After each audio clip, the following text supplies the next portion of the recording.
For 6 years, one mystery has endured throughout the Five Nights at Freddy's mythos. One Gordian knot that has evaded the blade of theorists time and time again. Midnight Motorist. This simple racing minigame has laid unsolved since we first laid eyes upon it in Freddy Fazbear's Pizzeria Simulator. Many have tried, and all have failed. Until today. This game poses many questions. Who is this mysterious orange man? Who was lurking outside this window? What is the purpose of this small, isolated mound? But perhaps the greatest question of all... Hey, why is this song kinda slapped though? Today, we are finally solving Midnight Motorist's music. Richard, hit that intro.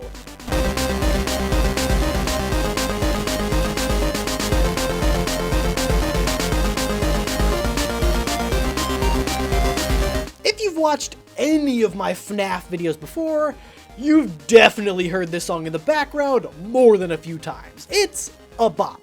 But today, I want to understand why exactly it's so darn catchy. However, this isn't exactly a music channel, so before we can do anything, we first must understand the science of music. So, brace yourself for the quickest lesson in scales, chords, and song structure you've ever seen. Oh, what, you thought this video was a bit? Nah, we're going deep into music theory. I'm not doing the gimmick. I've already stolen their font.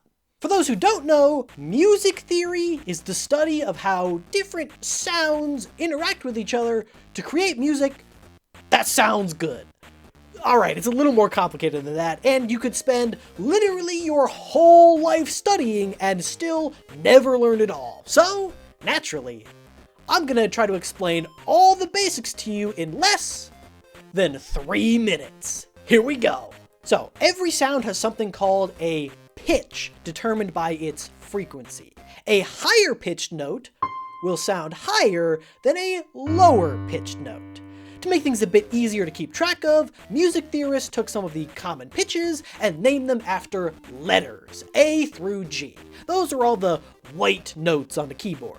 There are also some half steps in between notes. For example, if you went half a step up from C, that's called a C sharp. Or conversely, if you went half a step down from D, you could call that same note D flat. Same sound, just different ways of describing it.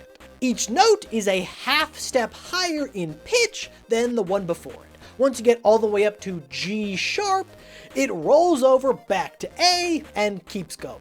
So this low A and this high A are technically the same note. Even though they sound different, they have the same job in a song. So that leaves musicians with 12 distinct notes to play with. But not all of those notes sound very good together. So what you can do is organize these notes into scales, groupings of 7 notes that all fit together to produce a constant sound. There are about a bajillion different scales, but some of the most common that you've probably heard of are major scales and minor scales. For example, C major is all of the white notes on the keyboard, while C minor swaps out the A, B, and E for flats. Major scales tend to have a brighter, happier feel, while minor scales tend to sound sad or dark. If your song uses only notes from a specific scale, it will sound more like a cohesive piece and less like someone fell asleep on a piano. This is often referred to as the key of a song. So if a song is in the key of C major, it uses notes from the C major scale. So that's how you describe notes. When you start playing 3 or more notes together, you get a chord. The most common chord uses notes that are each 2 spaces apart within a given scale, and are named after their base note and whether it's major or minor. So if you played a C 2 steps up to E, and then 2 steps up to G, that would be a C major chord. Drop the E down to an E flat, and you have a C minor chord. Each collection of notes has its own specific name that you can figure out, but that can get a little annoying to keep track of. So to simplify things, chords are often described in the context of the key they are in. So, for example, if we knew we were in the key of C major, C is the first note of that scale. So we could call this C major chord the 1 chord. D is the second note, so D minor would be the 2 chord, and so on. This numbering notation is more useful for describing a chord's role in a song rather than its exact sound. So you put a bunch of notes together to form a chord, and if you string a bunch of chords together, you get what is called a chord progression.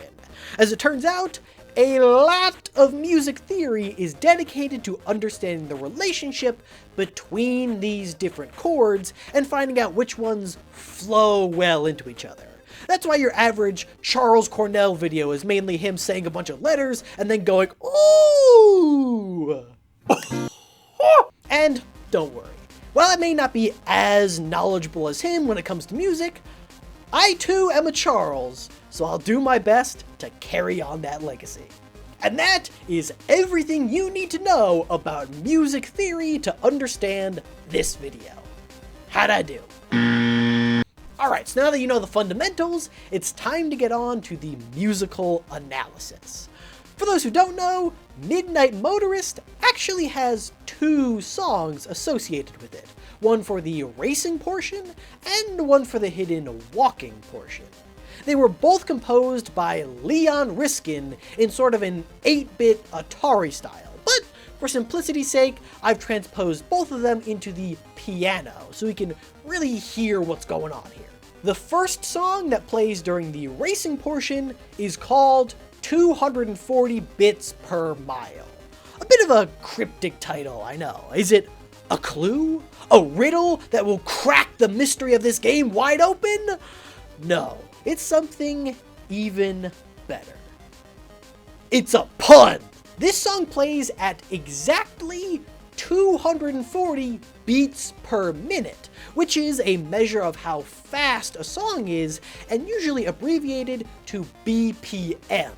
240 beats per minute, 240 bits per mile, because it's 8-bit and you drive?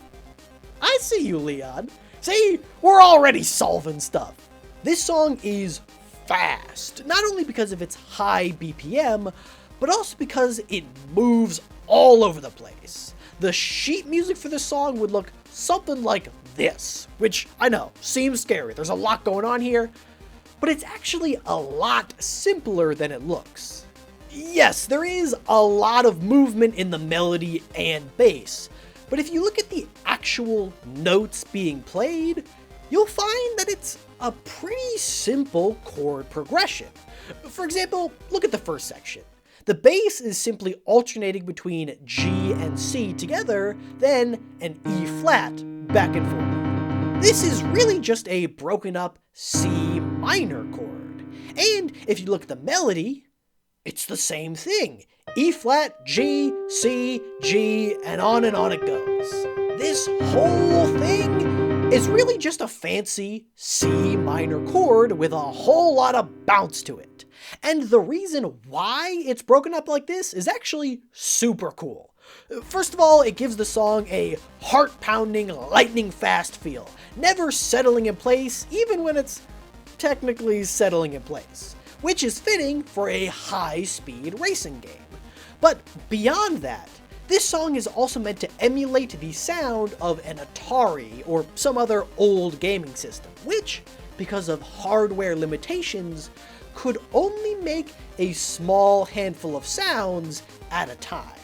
It was impossible for a system like this to play a full chord with a complex melody and sound effects on top of it, so they had to break it up.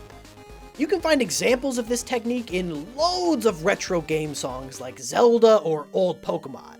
FNAF 6 was released on the PC, which can play pretty much an unlimited number of sounds at once, but imposing that limitation on this song anyway makes it even more authentic, which is pretty cool.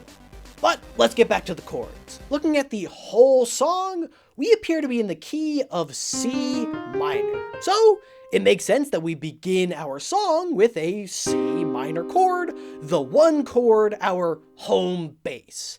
And the rest of the progression will take us on a journey far away and eventually resolve back to home. That's kind of what a chord progression does. So let's dig into it. From C minor, we move up to A flat major, the sixth chord in the scale. Being a major chord, it sounds a bit brighter and more triumphant. The 1 to 6 is a pretty common chord change for songs in a minor key. Nothing really crazy to say here. And then from there, we move to Here is where things get a little interesting and a little crazy.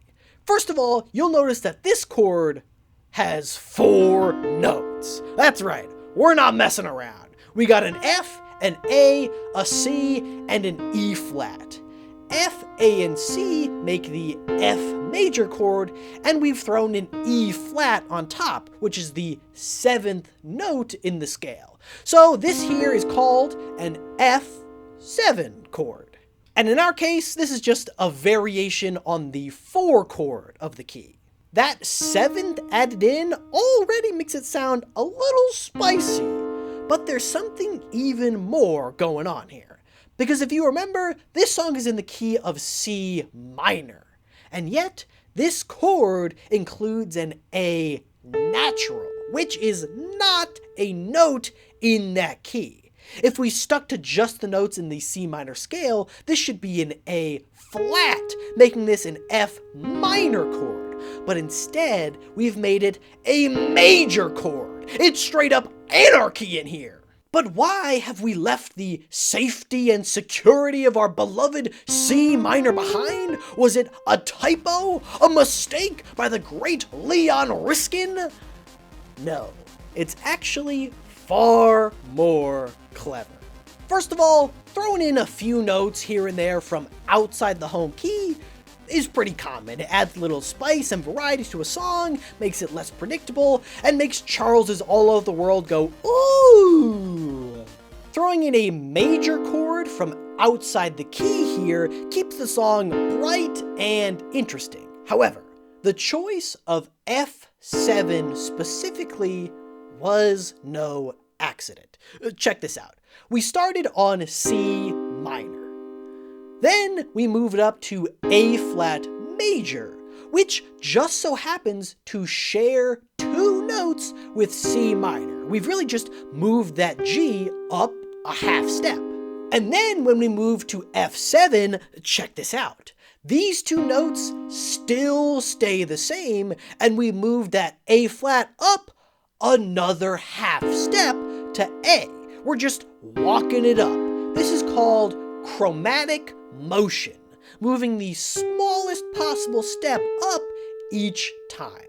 This motion gives the song a sense of forward momentum. It's pulling us along from one chord to the other, like you're blasting ahead at top speed. Now, this third chord could have followed the exact same pattern and landed on just A, C, E flat. This is called an A diminished chord because, well, listen to it. That'd be diminished. But this is a dramatic racing game. We want a chord with a little more power to it. So he threw in an F on top to make it a big major 7 chord. Really fill the whole thing out. It's really cool. And then for the last 2 measures, we briefly drop back down to A flat, the major 6, then up to B flat, the major 7, both within the key of C minor, and then finally we resolve back to C minor. And this movement, the major 6 to major 7 to minor 1, is a very common chord progression. If a song is in a minor key, there's a real good chance it's got this in it, because it offers a strong resolution in a minor key, which can sound a bit weaker. And now we're back to C minor to do the whole thing over again. However, this second repetition is a little different. We start by going to A flat again, just like before. Last time, our next step was to that big F7, but we've been there, done that. It's not surprising anymore. So this time, let's instead move to E flat major. This does break our chromatic pattern a bit, but for good reason. See, E flat is what is referred to as the relative major for C minor. And that's because if you look at the notes in their scales, well, they're the same notes. E flat major and C minor are technically the same thing. It's just a matter of which chord you choose to emphasize. Minor keys, like the one we're in, can sound dramatic and gritty, which is fitting for a high-speed racing game. But they can also sound a bit sad and depressing, which we might not necessarily want. By throwing in the relative major, you help keep the song bright and energetic without losing that gritty minor feel. And after that brightness, we gotta gear up to resolve back to the 1 chord, so we're probably going to do another simple ooh, ho, ho, ho, wow! Take anything that you were expecting and chuck it out the nearest window, because we're not doing it. Instead, we're hit with a glorious G major chord, which, again, is outside the home key. Why? Because listen to it. If we wanted to stay in key and use G minor, the resolution would have sounded like this. Not bad, I guess, but not the best. In music theory, resolutions to the 1 chord are often described as strong or weak. There's not an exact science to this, as far as I can tell, but generally speaking, resolutions with minor chords tend to be weaker, while ones with major chords tend to be stronger. So by using G major, we get a very strong resolution back to the 1 chord. It really propels us back to the top, where the whole thing repeats again. And this is really the whole structure of the song. After this, the melody comes in, which follows the same ascending chromatic motion, and it eventually gets really crazy, but it's all over this same chord progression. And eventually, as is typical with video game songs, it loops back to the beginning and starts again.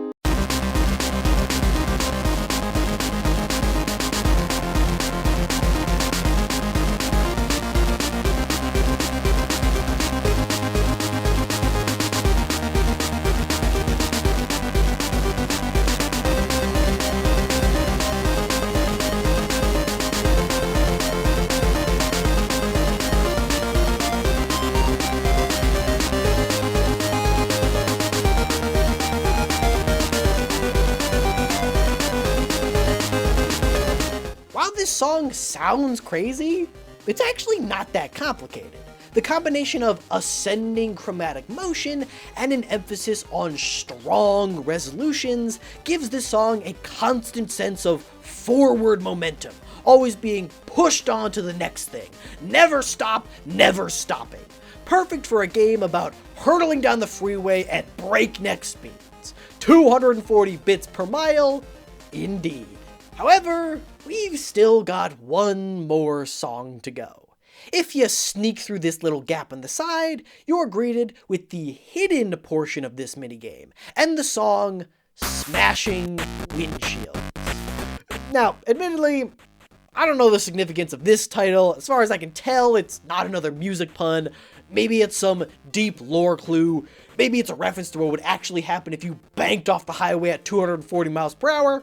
Who knows? Now, this song is actually a bit more complicated because, well, It's jazzy.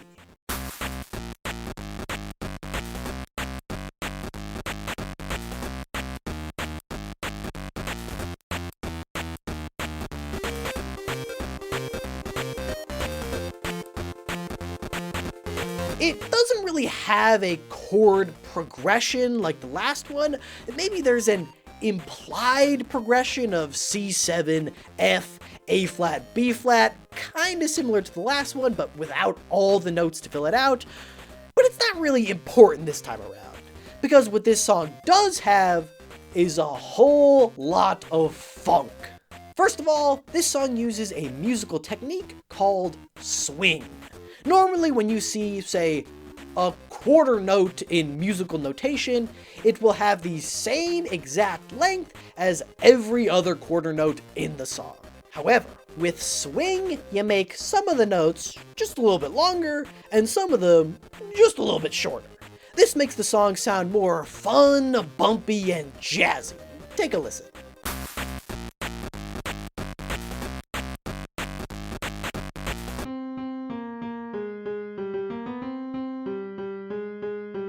That simple swing is part of the reason why this song jams so hard, but not the only one. Another trademark of jazz is taking the rulebook and breaking it over your knee. Here, keys are more like guidelines, and throwing in notes that don't belong isn't a fun little surprise to pull out every once in a while. It's your bread and butter. It's what gives jazz its signature funk, and why you're probably making this face right now. But like in a good way, you know?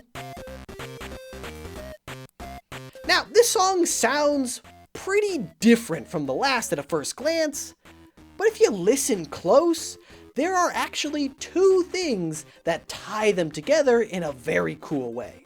First of all, they share the same exact key of C minor and follow a similar chord progression, down to the use of the F major chord. This makes them feel like they're part of the same whole. But beyond that, Smashing Windshields also heavily features the motif of chromatic motion. Throughout the song, you'll frequently hear little chromatic movements, as well as this repeated bass line. That's literally just a 5-step descending chromatic movement going down the keyboard. It's the same motif as the previous song, only instead of lifting us up, it's dragging us down, giving the song a sense of foreboding while still being jazzy as hell. In 240 bits per mile, it's driving the song forward, it's uplifting, it's exciting. But now, the fun's over. Daddy's home, and he ain't happy. But somehow I'm not that mad about it. This chromatic motion gives these two songs a sense of symmetry and helps tie them together.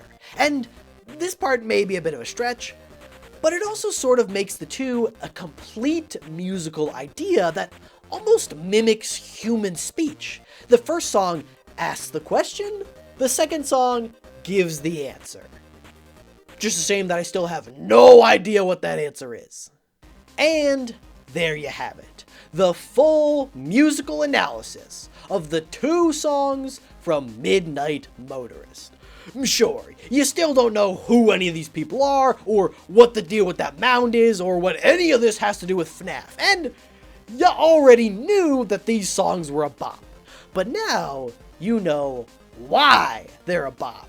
And if you're mad because you thought this was going to answer some deep lore questions or something ridiculous like that, honestly, isn't that the Chiptide way? You come here looking for lore, and you leave with a deeper understanding of a field of science that you didn't even know existed. Oh, and also, maybe check the upload date before you watch a video next time. Got him! And a massive thank you to all my supporters on Patreon, including Alakazam, Aspa102, Big Dog Tie 4 to Win, Captain Kirby, Sidian, Sherry and Mark, Stylish, The Boss Killer 94, Tricks of Crows, and did you know that the character limit on the Patreon name is very high? Well, it is high enough, in fact, that I could name myself M. Thanks, M.